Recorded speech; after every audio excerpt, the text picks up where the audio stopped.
The Cathars were a Christian dualist or Gnostic movement that emerged in the 11th and 12th centuries in southern France and parts of northern Italy. Known for their radical religious beliefs, strict ascetic lifestyle, and rejection of the Roman Catholic Church, the Cathars were branded as heretics and were the target of one of the most brutal religious persecutions in medieval Europe, the Albigensian Crusade. The roots of Catharism can be traced back to earlier dualistic sects, particularly the Bogomils of the Balkans and the Paulicians of Armenia. These groups held beliefs contrary to those of the mainstream church and saw the material world as the domain of evil, a view that would later be central to Cathar theology. Through trade routes and migration, these ideas spread westward into northern Italy and southern France, particularly the region of Languedoc.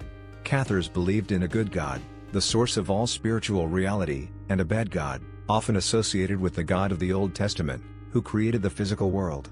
For Cathars, the material world, including the human body, was a prison for the soul. Salvation involved escaping the physical world and returning to the spiritual realm through a process of purification. Cathars denied the incarnation of Jesus in a human body. They believed that Christ was a pure spirit who only appeared to have a physical form, a belief known as docetism. This made them reject Catholic sacraments, particularly the Eucharist, which they saw as idolatrous. The perfecti were those who had received the consolamentum, the only Cathar sacrament.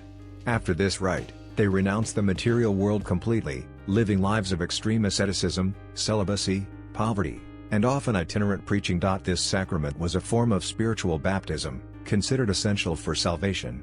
It was performed by the laying on of hands and the recitation of prayers. Unlike Catholic sacraments, the consolamentum did not involve any physical element like water or oil. Despite their radical theology, Cathars were well integrated into the society of southern France, especially in Languedoc. Their spiritual leaders often came from noble families, and many local lords, knights, and merchants offered them protection. Before turning to violence, the Church made several efforts to reconvert the Cathars. Preachers such as Saint Bernard of Clairvaux and Saint Dominic Guzman, founder of the Dominican order, attempted peaceful missions to Languedoc. However, they were largely unsuccessful.